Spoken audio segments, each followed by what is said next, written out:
Hello, hello, hello, hello. Welcome back, guys. It is me, Kenny, or Kenny, or Ken, or Kenneth, or a variety of things at this point. And welcome back. We're here with the January film rankings. I did skip December film rankings. I apologize. A lot happened in January, and I didn't have time to record it, and I didn't have my car, and a lot happened. Perhaps someday I'll do it, maybe one day if it's highly requested or something, you know. But as of now, I'm gonna just skip January. I'm gonna just skip December, and we're gonna go straight into January, which is quite an interesting month, I will say so. And also this time I don't have any notes or anything. It's just the film and the ratings. So I'm really winging it, so bear with me here. But with all that being said, we're gonna yap about it. We're gonna talk about it with fucking spoilers. So let's get into it. All right, so we started off the month. Okay, so the thing about December, my last film of last year was Nosferatu 2024.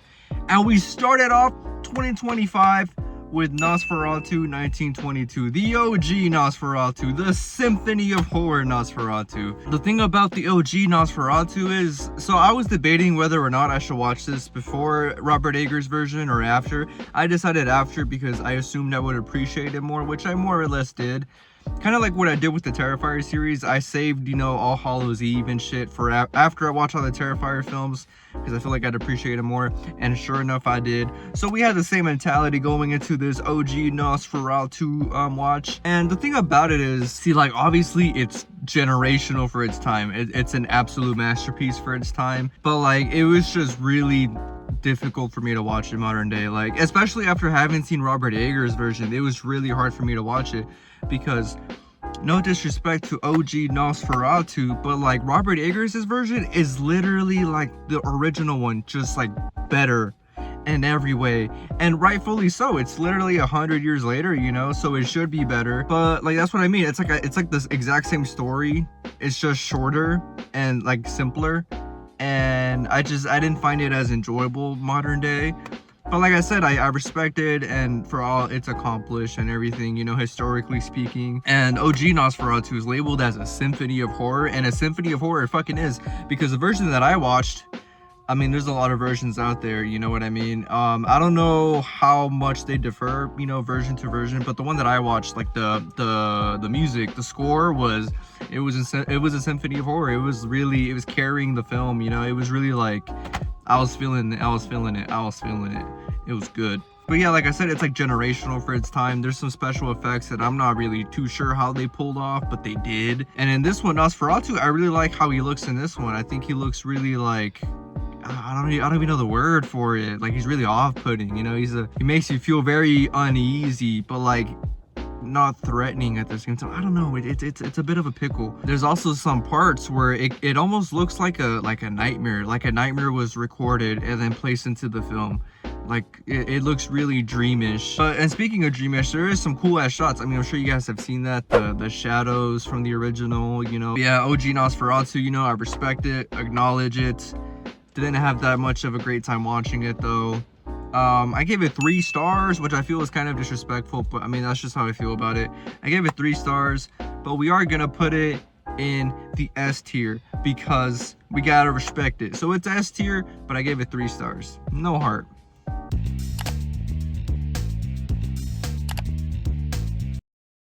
All right, so the second watch of January, we decided to rewatch 2024 Robert Eggers' Nosferatu. So yeah, this was my plan. I was like, I'm gonna rewatch this film in theaters. I don't give a fuck.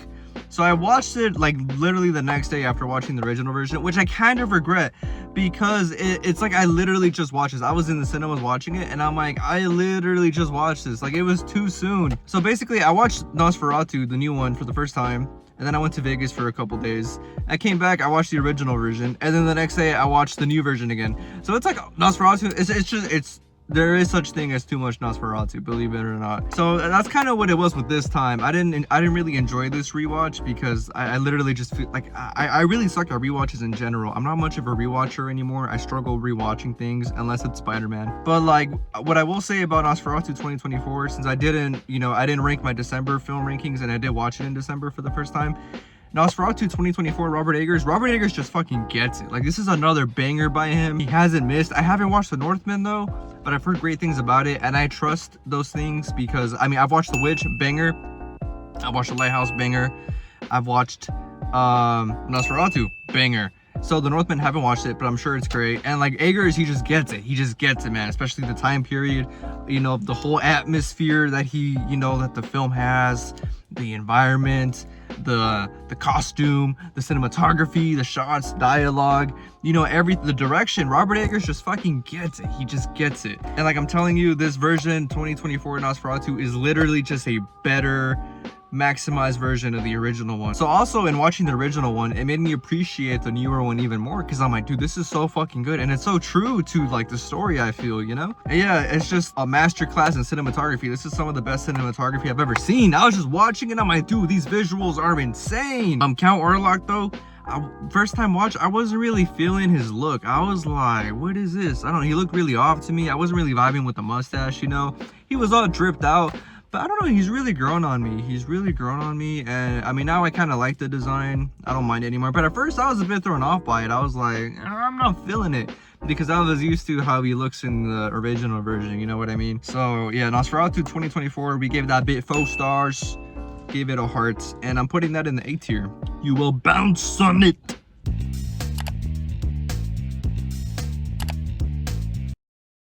Also, it is cloudy and it is raining and the sun is setting, so it's gonna get dark in here. I apologize. All right, the third film I watched for January, the controversial Emilia Perez. Now, Emilia Perez, man, before even watching this, I was a hater on it, mostly because I didn't like the title. I don't know why the title just pissed me off. The poster pissed me off. I don't know why. I just didn't like it.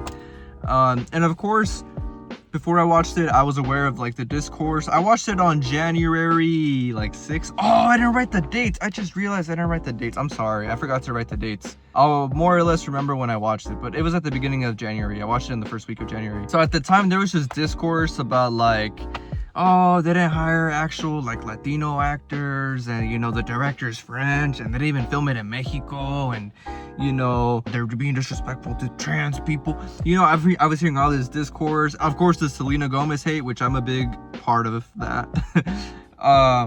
So yeah, I was a hater, but I'm like, here's the thing, to really hate on something, to really justify the hate, I have to watch it. Because if I'm hating on something without actually having seen it, then I feel like a fraud. I feel like a bitch, because then like, it's just like, let's say you're hating on something, and they're like, well, have you even seen it? No. Well, then you're a bitch. What do you mean you can't hate on something without actually seeing it in its entirety, by the way? So I decided to make myself a little drink, and we sat down and we fucking watched Emilia Perez. And let me tell you this, I didn't think it was that bad. I didn't think it was that bad.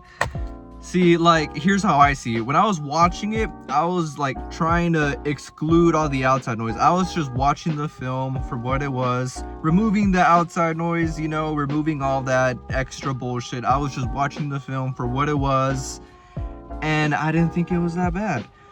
Now, I do think it would be a million times better if it wasn't a musical. But even so, as a musical, I didn't think it was that terrible. Like, some parts worked, and then some parts I was like, okay, that's a little like weird, you know what I mean? Obviously everybody right now talks about the penis to vagina, you know, a lot of people are talking about that. Yeah, I get that, it's funny, you know, whatever. I mean, there was just some parts, like initially when she was meeting with the doctor, Zoe Saldana character, when she was meeting with the doctor, that was one part of the musical where I'm like, I don't think this works, brother. But I mean, yeah, there are a lot of parts where it's like, okay, musical doesn't work here, but some parts it's like, all right, like it's not the worst thing ever, you know. Selena Gomez in this is absolute garbage. I will stand by that forever. I don't care if they rewrote her character to not be, you know, Mexican, or to not be able to speak Spanish, because they did say they adjusted her character because Selena Gomez's Spanish sucks, and it does fucking suck. I don't give a fuck, okay? I don't like her performance. I don't think she should have been nominated for this many awards. I thought that was absolutely insane. I'm like, what are you guys watching? Not a fan of Selena Gomez in this film. It also would have been a million times better without her in it. Those are really my two big complaints. But aside from that, like, I didn't think the story was that bad. I don't understand the hate for it. I feel like people are being, hear me out. Look, I'm very open-minded. I'm open to discussions. I'm open to changing my mind. I want to understand why people really don't like it. Like, without the outside noise, I want to understand. Why did that go away? Well, but I don't understand. I just don't understand. Like, they say they're hating trans people in the movie, or they're misrepresenting it. I don't understand how, because like they're like, she isn't complete unless she, you know, becomes her real self. Isn't that like how it goes or something? Isn't that kind of accurate? I'm a learner. Yeah, like the story, I didn't think the story was that bad. You know what I mean? We got this dude, Manitas or some shit. He wants to become his real self. You know, Emilia, and he does. And then she's Emilia, and then she's cool. You know, like, isn't that kind of accurate? Like, I don't understand why people are saying that's misrepresentative of trans people. I guess it is harder in real life, but it's a fucking movie, you know? Like, I feel like people are being too nitpicky about it just because they hate all the outside things about it. But once again, like, I'm open to discussions. I'm open to changing my mind because I really want to understand why people don't like the movie. Like, as, like, just the movie itself, not the outside noise. I understand the outside noise. All of that is rightfully so criticized, and I agree with most of it. But just watching the film, like, what's actually so bad about it? What's actually tickling your pickle here? The performances were cool too. Besides Selena fucking Gomez, of course. With that being said, the film itself, it was alright. I didn't think it was that bad. And I wanted to hate it. I wanted to dislike it. And I'm a big hater. I will hate something. And I mean, I just don't see it, you know? But the outside noise, all the outside shit. I mean, right now it's February like 3rd. No, it's February 4th. And there's a lot of shit that's came out since I first watched this, including all these like, you know, bigoted, racist tweets from the main actress, Carla, I think is her name, the one that plays Emilia Perez. Yeah, the Emilia Perez stock just keeps fucking dropping. Like, I don't think it's terrible. I don't think it's half a star terrible, but I definitely don't think it's 13 Oscar nominations good. I just think it's alright. And with that being said, I gave that bitch 3 stars, average rating. I didn't think it was that bad. We'll put it up in the C tier. But once again, I really want to understand why this is so garbage. Let me know.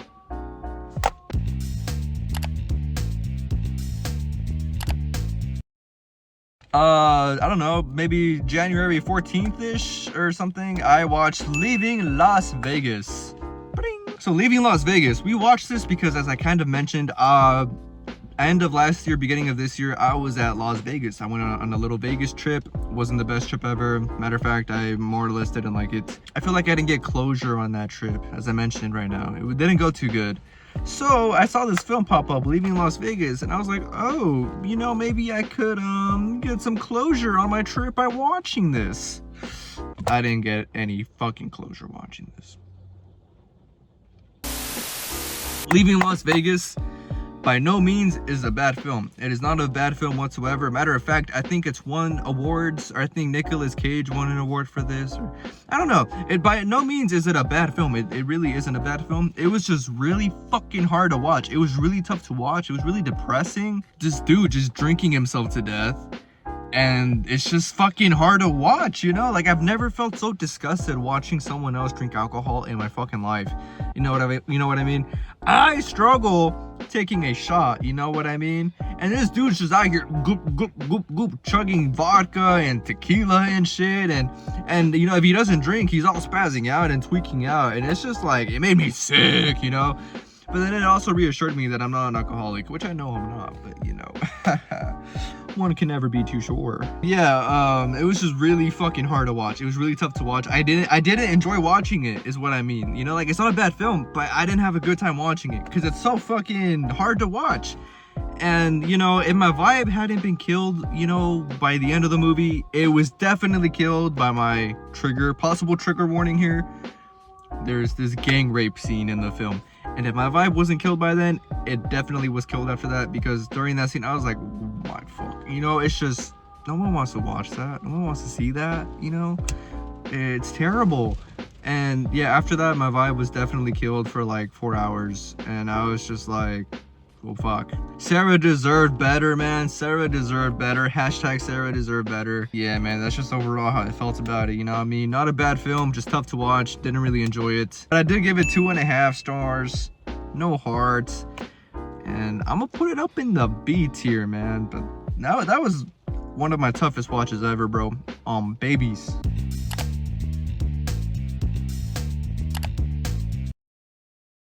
All right, I don't know, maybe January 15th it was. I'm just guessing the dates right now. We watched Netflix's Don't Move. Don't Move was a chill little watch, you know what I mean? Like, here's the thing, you know, sometimes you gotta watch those deep intellectual movies, sometimes you gotta watch those fun little movies, sometimes just a chill movie. This is one of those chill movies, doesn't take too much brain juice, just a nice little watch. Don't Move, you know, it wasn't nothing crazy, but it had some really good visuals, it was shot really well. And oh, it was Raimi Productions too, my boy Sam Raimi. I saw that shit in the credits. I'm like, is this Sam Raimi? It was. And that, you know, maybe my personal bias got in the way a little bit too, because once I found out it was Sam Raimi, I'm like, oh, you know, like automatically I kind of like it, you know. I love Spider-Man. But yeah, Don't Move, you know, it was a cool little watch. It wasn't anything too crazy. It wasn't like the most insane complex story, but it did just enough to keep me entertained the whole time, keep me intrigued, keep me interested. And it was a nice little watch, you know, nice performances by the main actress, who I can't remember her name, but her character's name was Iris. And then, you know, you got the evil white dude, and once again, it's always the white dudes. It's always the white dudes acting up. That's what I was thinking the whole time. I'm like, it's always the white dudes. I gave it 3 stars, you know, average rating. It's pretty cool, and we'll put it up in the B tier.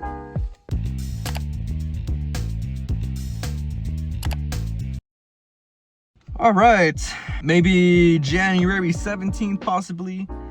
We watched for the first time, we watched Blue Valentine. So on this night, I was in my feelings this week. I've been in my feelings that whole week, and I wanted to watch a Ryan Gosling movie. So I looked up Ryan Gosling movies. I saw Blue Valentine. I saw that it was on Amazon Prime, and I was like, you know what? I'm gonna fucking watch this tonight. Blue Valentine is like such a tragic story, and the thing is, it's like, it's almost scary. And I say this because it's like so real, like it's so realistic, because I feel like that situation is like really like possible, and it's probably happened, and it probably has, and I'm sure it has, or at least a variation of that situation, of the Blue Valentine story.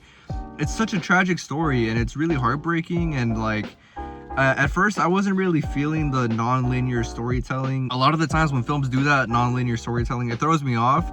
But most of the time, 9 times out of 10, it's really rewarding at the end. And I could say that for this one. It's really rewarding at the end.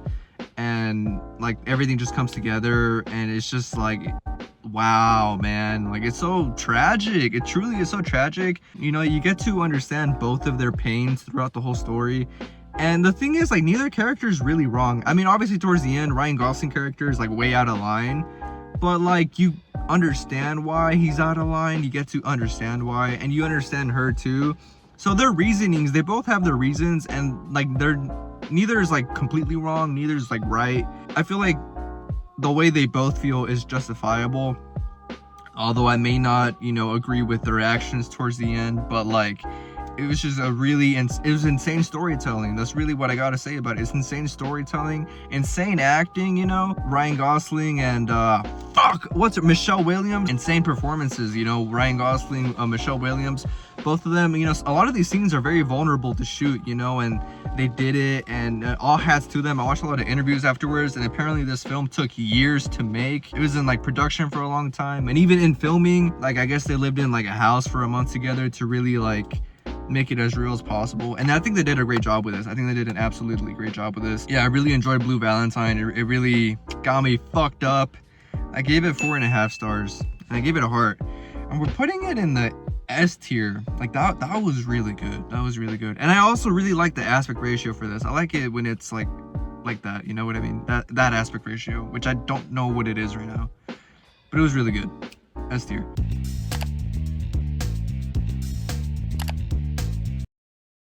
Continuing with the bangers, January, I don't know, 20th maybe, we watched for the first time, we finally watched Whiplash. That's not quite my tempo. That's one thing I knew from Whiplash, and the only other thing I've seen from Whiplash before is that scene where he's breaking up with his girl. That's all I knew before watching Whiplash, and that's all I had to know. I don't know, I was just feeling like watching it this night, and it just kind of came together. And wow, dude, Whiplash is fucking insane. It's so insane. It's honestly, this is like one of my favorite genres of film. like the anxiety, psychological inducing, because the whole time I was stressed the fuck out. I was so stressed out watching this. It was so intense. And I mean, I don't know if I would call myself a musician. I'm on and off a musician, you know.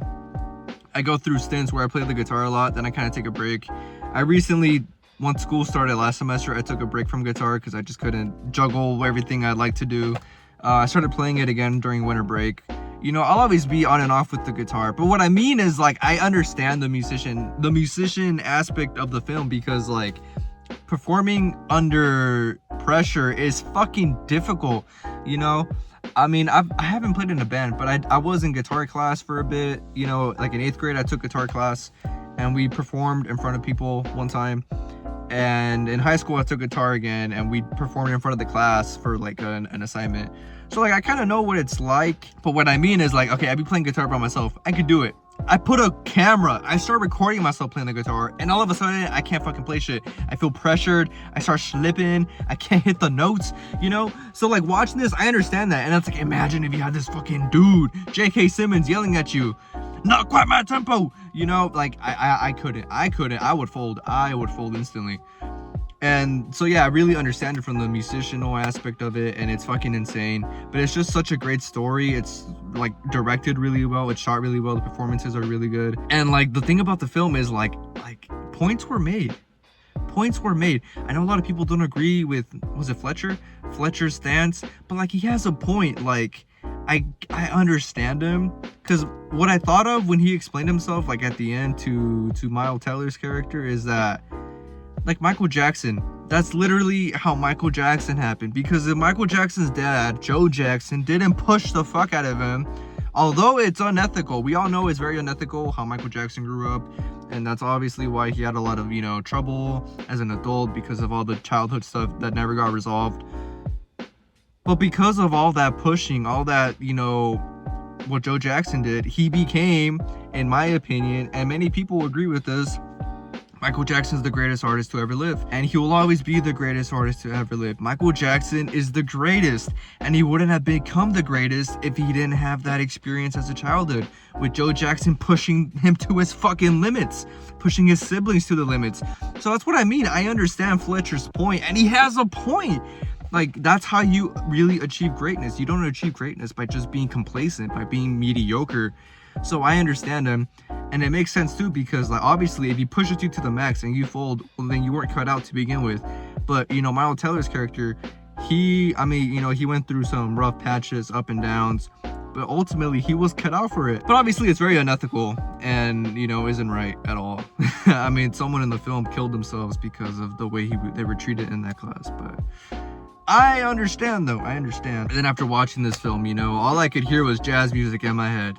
That's all I heard, just jazz music. It was crazy. But yeah, Whiplash was such an experience. It was a really fun one, really stressful, but like in the best way possible. And it was really funny too. You know, I found it to be quite humorous at times, and I just had a great time, you know. My only nitpick was that like when he broke up with like his girl or whatever, and then like he called her like a year ago. I don't know, I didn't really feel like they were really close enough to like justify that scene, I guess. You know what I mean? But I mean, not enough to really affect how I feel about the film overall. But yeah, Whiplash, an absolute banger. So far, Damien Chazelle, he's 2 for 2. La La Land, Whiplash, I've given both of those 5 stars. So yeah, I did give Whiplash 5 stars. I gave it a heart. It's going up in the S tier. And I also want to say that I watched his interview like 10 years later with J.K. Simmons, and I think it's fucking insane that his first film was with J.K. Simmons. Imagine your first film being with J.K. fucking Simmons. Like, that's so insane. I would fold. But yeah, Whiplash, 5 stars, absolute banger. Psychological, anxiety, thriller, S tier.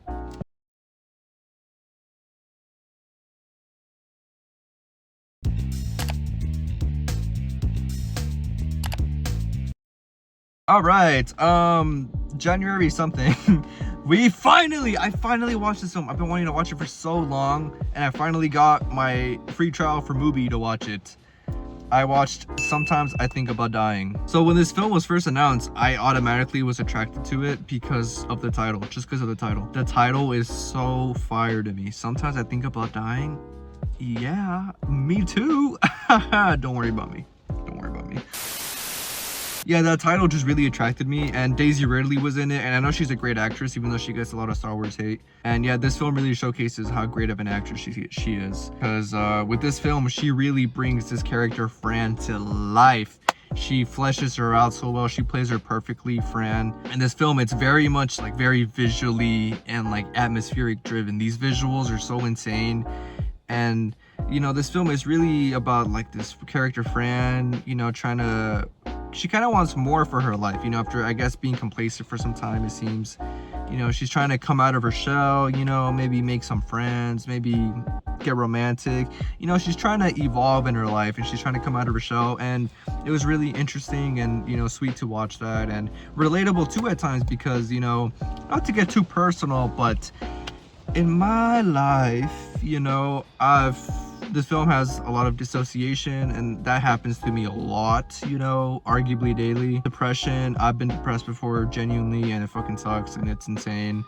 And, you know, I've struggled coming out of my shell, and just a lot of the emotions that are displayed in the film I really related to, and I have dealt with in my life. Or even, you know, dying. But yeah, like the way these emotions were displayed in the film, I thought they were displayed really like accurately and wonderfully, you know, with the use of visuals and like sound. You know, there's not much dialogue much of the time. It's very much just visuals, and it's like if you know kind of thing, you know. I know this film isn't for everybody, not everyone's gonna like it, but like if you know, and you'll like it, you know what I mean? Only thing I didn't really like about this film was Robert. I didn't like Robert. You know, from the moment he was introduced, I'm like, oh, this guy's gonna be the romantic, this guy. And then yeah, later on he's exposed being a two-time divorcee. Yeah, I knew something was up with him. But yeah, sometimes I think about dying. Great performances, great use of visuals to tell the story. Fran, Daisy Ridley, great performance by her. I gave this film 4 stars, and I gave it a heart, and we're gonna put it up in the A tier.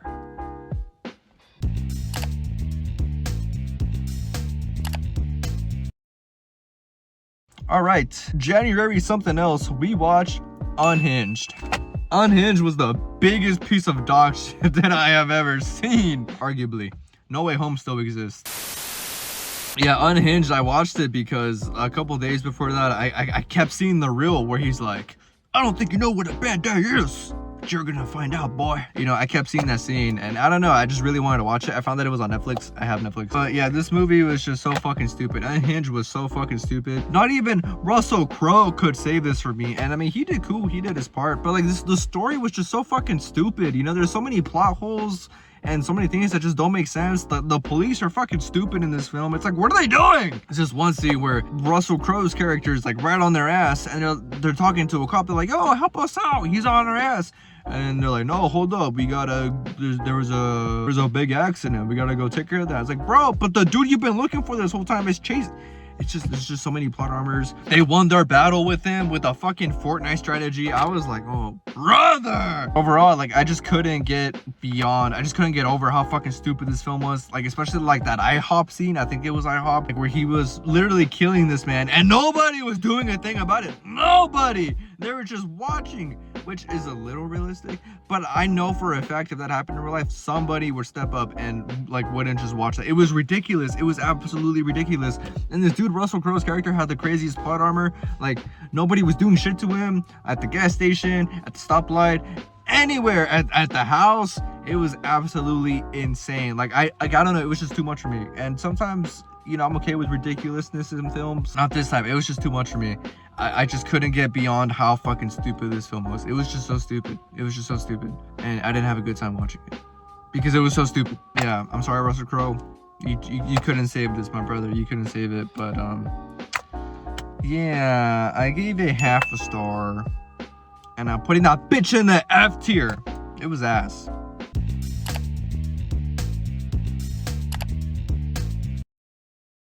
Okay, I think for a fact this was January 21st. We rewatched Spider-Man Into the Spider-Verse. I watched it on this day because I was in my feelings. You know, my girl who wasn't my girl left, so I was really sad about it. So, you know, what do I resort to? Spider-Man. And yeah, I haven't watched this film since maybe like 2019, you know? I watched it in theaters when it came out, and then maybe I rewatched it once, like sometime after that. But I haven't watched it in years. I haven't watched Into the Spider-Verse in years in its entirety. And dude, it was so nice. It was so nice. Like I was genuinely just so happy the whole time watching it. And like I didn't realize how much of this film I added to my personality. You know what I mean? And by this I mean like jazzed. I say jazzed like all the time, because in the film Peter B. Parker, he's like, I don't think my molecules are too jazzed about being here. Liquid, I always say, oh, I'm not very liquid right now. He said that in the film because he couldn't pay for the burger, Peter B. Parker. You know, so like I realized in rewatching it like how much I took out of that film and edited it onto me, how influential it was to me. But like all in all, like this movie is just so Spider-Man. It's the definition of Spider-Man. It's literally just Spider-Man. It's like watching a comic book. Like you're not even reading it, you're watching a comic book. It's like if it came to life, you know? And this film, if Spider-Man 2 didn't exist, and if I didn't have an emotional attachment to Spider-Man 2, Into the Spider-Verse would probably, in my opinion, be without a doubt the greatest, best Spider-Man film ever made. But because of my emotional attachment to Spider-Man 2, I can't say that. They're like pretty equal, you know. It depends. But yeah, Into the Spider-Verse, it's absolutely perfect. It's amazing. I love it. It's so Spider-Man-y. It's everything Spider-Man-y. I love Spider-Man. 5 stars, heart, S tier, easy. And it was really funny too. I forgot how funny it was. It was a great watch.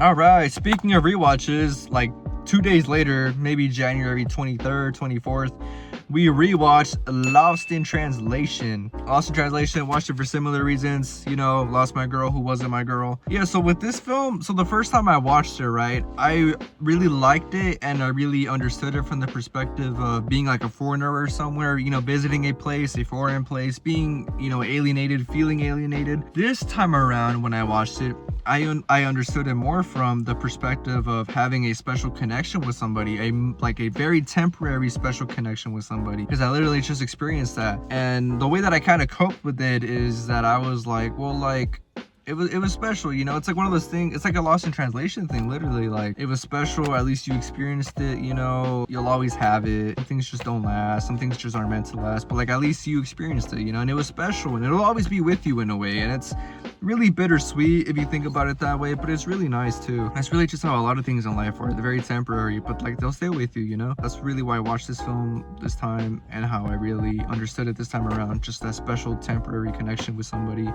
And it was very bittersweet, but it was very, very nice. And last time I gave Lost in Translation 4 stars. This time we bumped that bitch up to 5 stars, just because the more time has progressed, it's just meant more to me and more to me and more to me. Yeah, Lost in Translation is now easily an S tier film for me. It's one of my favorites of all time. S tier.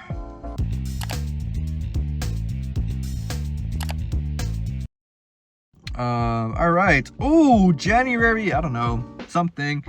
We finally watched, we were finally brutalized because we watched The Brutalist. The Brutalist was 3 hours of pure cinema. This was literally just cinema, absolute cinema. It didn't even feel like 3.5 hours to me. Only reason I felt the runtime is because if I sit too long in one place, I start feeling it in like my lower back or like in my neck. And I know once I reach a certain like length point, I start reaching that. So that's the only reason why I could feel the runtime, is because of my fucking body being all like, oh, you need to get up, you know, you need to stretch. But aside from that, it was like, I finally understand editing now in film, because the way this film was edited, you really don't feel the runtime, especially in the first part, in the first half. But even then, the second half, after the intermission, flies by really quickly. I was like, whoa, that was fast. But yeah, The Brutalist though, it's literally just the epitome of cinema, man. This was just absolute cinema, 3 hours of pure cinema. It was just so surreal. It was such a surreal story. The first part to me, the first half, was absolutely flawless. Like I have no complaints. It was perfect. Like the score, you know, it's such a powerful score. I really like the score. Visually, like the aspect ratio, the visuals of the film, the cinematography,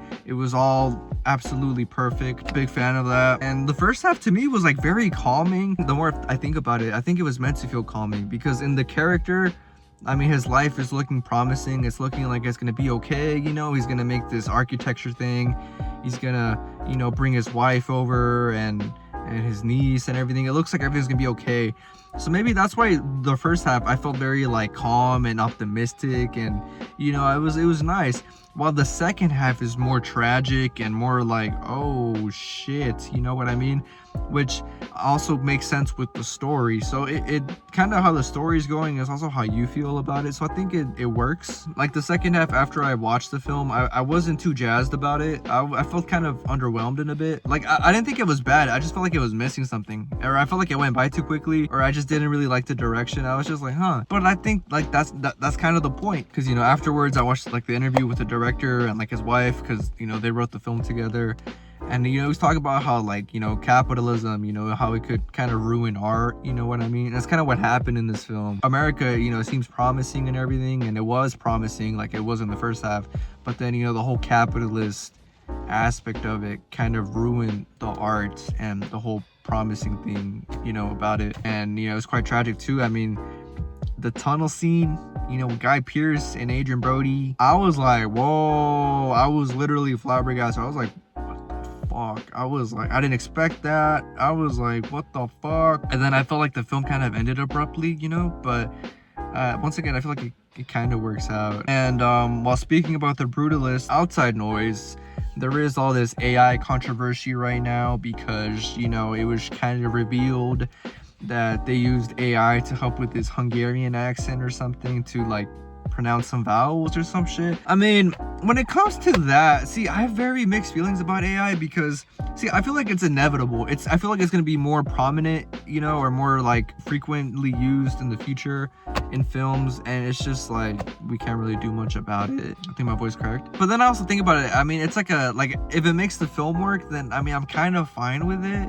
I don't know, it's very complicated. Like just the other day, Nicolas Cage released his big statement about like, fuck AI, like we should normalize it, and I agree with that, because I don't like AI. I'm trying to kind of think about it as like kind of maybe like CGI, you know, like that kind of thing. Like it just helps the film be like, you know, whole, if that makes sense. But like when it comes to awards, like maybe that should disqualify you for like an award, you know what I mean? If you needed like AI to help with your performance, then like maybe you shouldn't win best actor. Although Adrian Brody, he did, you know, he's a guy, he's elite, he's an S-tier actor, and he showed it in this film. He did absolutely phenomenal. I still can't say it. But like, you know, finding out that he used AI to help with his accent, where someone like Timothy Chalamet, he didn't use any AI. He worked his ass off 5 years to, you know, perform as Bob Dylan.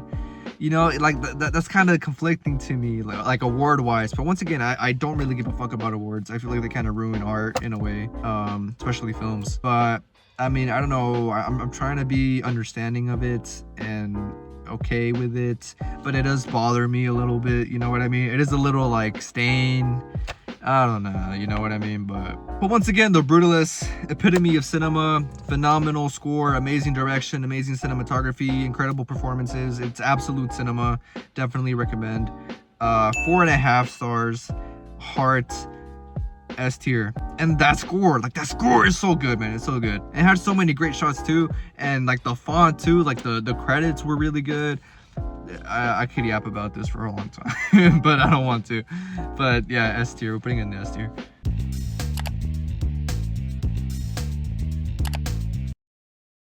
Towards the end of January, we watched One of Them Days. One of Them Days, I could see it becoming one of those like cult classic comedies in the future, you know, like Scary Movie, you know, Friday, Dope, Rush Hour, you know, kind of like among those kind of things. I could see it becoming one of those. My favorite part about this film was Keke Palmer, man. She is just so charismatic. She's so charming, you know, she's amazing. Her and SZA, Keke Palmer, SZA, power duo, dynamic duo, they did amazing together. This film is, you know, it's a comedy. It's like a buddy comedy. Comedy for me is really tough, because like I've told you in the past, I'm very picky with comedy. I don't know, I just sometimes when things are trying to be funny, I just don't find them funny. So I didn't find everything funny in the film, but it was pretty funny in some parts. It really depends on your humor. But by the end of the film, everything kind of came together, and I'm like, all right, you know, that was pretty good. That was pretty solid. But yeah, it was a pretty good comedy, you know. I feel like I haven't seen like a pretty good comedy in a while. Like last one I watched, I think, was maybe like Y2K, because that was a comedy, and that was kind of buns.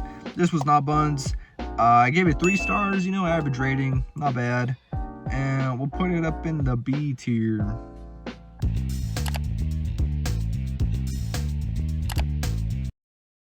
Now, the final film I watched in January was none other than Presence. Presence, from the moment it was announced, I was so interested in it because that concept seemed like, how are they gonna pull this off? It's a film, but from the perspective of a ghost.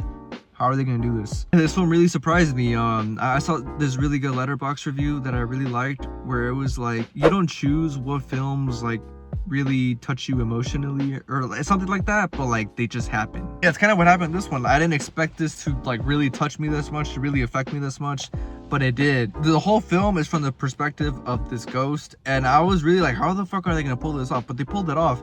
And like there was times where I was so caught up with like the family dynamic, the whole family drama, that I forgot that we were watching this from the perspective of the ghost the whole time. And that's just like credit to how good the story was, how juicy it was, how dramatic it was, how saucy it was, how relatable it was. That's one thing that I liked about it. I found it kind of relatable at times because you know, not to get personal again, but I mean, I've mentioned in the past that, you know, I have OCD.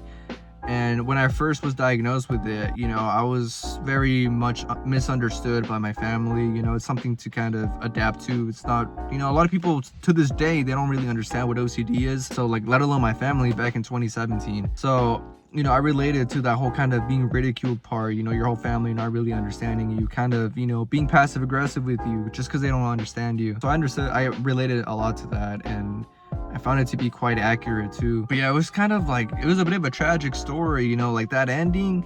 I didn't expect that shit, man. Like, it was such a brutal ending, dude. It left me feeling gutted, man. I was like, oh shit. Like after the, you know, when I left the cinemas, I was just kind of like flabbergasted for like 2 hours or something, you know. I was like fucked up emotionally. And you know, also with the Presence, I've never ever felt bad for like a paranormal being ever watching a film, and with this one I feel bad for it, and you never see it or anything, you know. I mean, you're watching it from its perspective, but like just the way like it, you know, the camera, you know, its perspective is, I don't know, you feel bad for it at some points. It's weird, like you feel sympathetic for it. And I was like, am I feeling sympathetic for a fucking ghost? It is labeled as a horror, of course, and it didn't really scare me, but like the parts that did scare me was like when the medium came over and she was talking about it. Like when they speak about shit like that, it scares the fuck out of me, you know. She's like, oh yeah, there's a presence here, it's prominent, you know.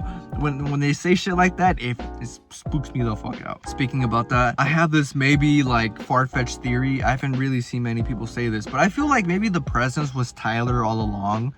Now I'm saying this because the medium was like, you know, ghosts, they experience time differently than us. You know, they could be in the past, present, future, all at once. They don't know what's going on. And, you know, the presence throughout the whole time is just trying to help Chloe mainly. And at the end, Tyler, you know, he's kind of an asshole the whole movie. He is an asshole the whole movie. He was pissing me off the whole movie. And then at the end, he kind of redeems himself and saves her, which is fucking ouch. Like that, I almost cried, bro. I ain't gonna lie to you. So that's why I was like, maybe like the ghost was Tyler the whole time, because then at the end the mom sees Tyler in the mirror, you know what I mean? So I'm like, well, is it Tyler? Is Tyler the ghost? I don't know. Like, you know, maybe some Interstellar type shit, you know, the time travel scene, something like that. Quantum physics, I don't fucking know. I'm studying digital arts, I don't know. And shout out the dad, man. The dad was real as fuck, you know what I mean? He understood the assignment. But yeah, Presence was surprisingly pretty fucking good. You know, very ambitious idea, and I think it was executed pretty well. And I really liked this film. I really liked it. That was wild. And also like that dude, the evil dude who was like trying to drug the whole time. Oh, that dude was pissing me off. That shit was, that shit had my blood boiling. That's what I mean, range of emotions. I went through a range of emotions. But yeah, Presence, I gave that bitch 4 stars, man. That shit was pretty good. Gave it a heart, and I'm putting up in the A tier.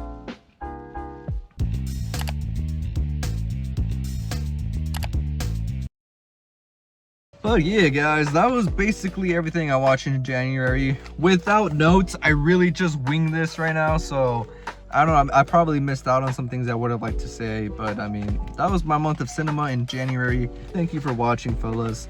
Let me know what you guys think. Let me know what you guys watched in January. I gotta say, my favorite 4 for January is, in order, Whiplash, The Brutalist, Spider-Verse, Blue Valentine.